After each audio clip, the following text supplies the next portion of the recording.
Good afternoon again, everyone. Welcome to another episode of Spilling Tea. I'm your host, Tiffany Daniels. We'll get to the JRC in a moment. First, disclaimers.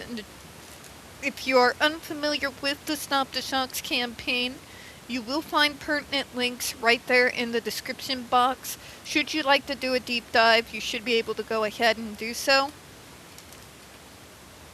Pardon allergies. Also, trigger warning, this channel is marked not for kids for a reason. I do use profanity. And when we talk about places like the Judge Rotenberg Educational Center, you're going to hear vivid descriptions of and catch clips of surveillance footage of people with mental health issues and disabled people being tortured and abused. So if you have children that are 16 or younger and they watch the channel, parental supervision very much advised, alright? Okay. Sorry about that. Let me get this cough drop going here.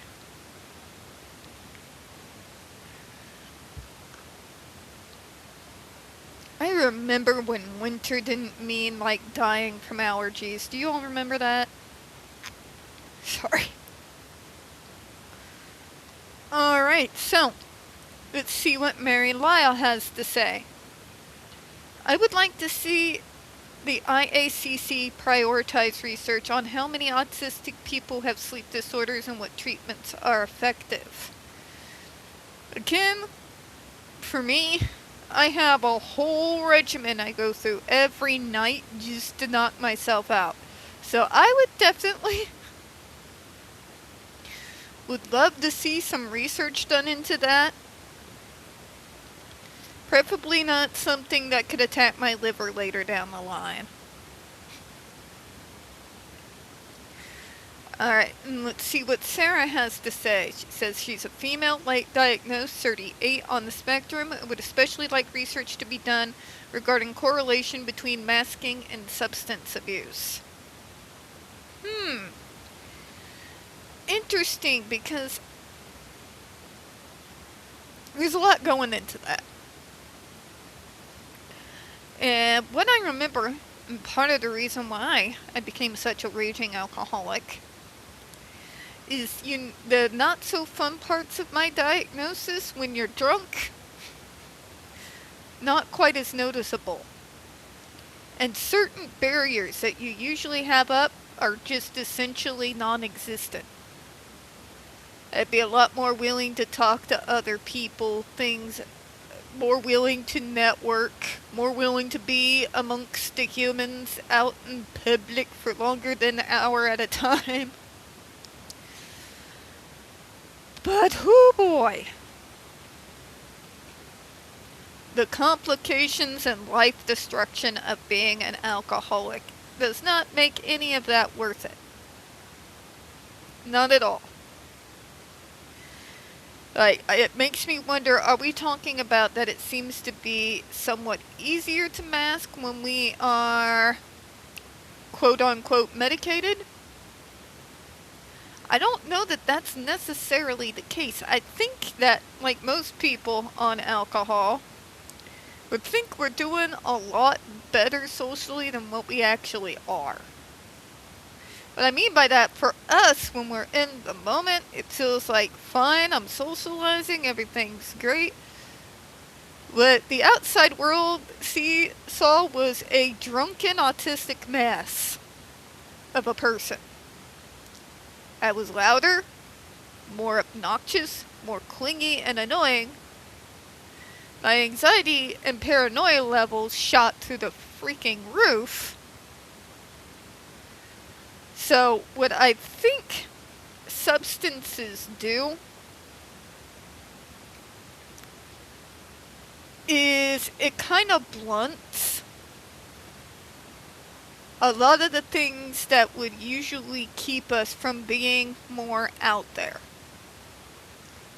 Like, the sensory issues don't seem to bother us as much, and the usual filters that we do have that shout in our head, "Danger, Will Robertson," has completely gone the way of the dodo, so we think we're masking a lot better than what we actually are.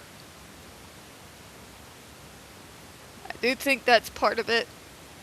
Or if you think, does getting help with substances, it would be something interesting to take a look into. Now let's see what Melanie has to say here. Autism research, along with the ability to define services and support systems, have never been more important. Millions of families struggle to get medical as well as appropriate safe educational access for their autistic children and adults. Meanwhile, people are throwing $billion down the drain but trying to come up with a cure. A lot of struggling families, all those billions of dollars, not doing a damn thing to help any of the families that are here right now that are drowning. Just putting it out there. Especially when inflation the way it is and grocery prices, rent, housing costs, everything skyrocketing. Just saying. Research into autism development differentiation, which has been something I've been curious about for years, and the types of support and educational programs likely to provide the safest, most engaging environment for children and adults dealing with autism would be invaluable to our autistic community and their families. I would also like to see that as well. Better services, better funded services, instead of throwing billions of dollars down the drain, use them to actually help support families that are drowning.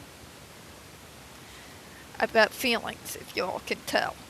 Got a lot of feelings on that particular topic. But we're going to go ahead and close out for now. We don't get very many views on this channel. The few we do tend to get removed from time to time. So folks, if you would be so kind, please don't forget to hit the like button, hit subscribe, don't forget to hit the comments, and make sure that you are still set up to receive notifications. We are going to be continuing on with the Down the Rabbit Hole and the Snake Oil Salesman series. We do not want you all missing anything. I do appreciate your time, and as always folks, we here at Spilling Tea do hope you have a good one. I'll see you all again here in a little bit. Bye everyone.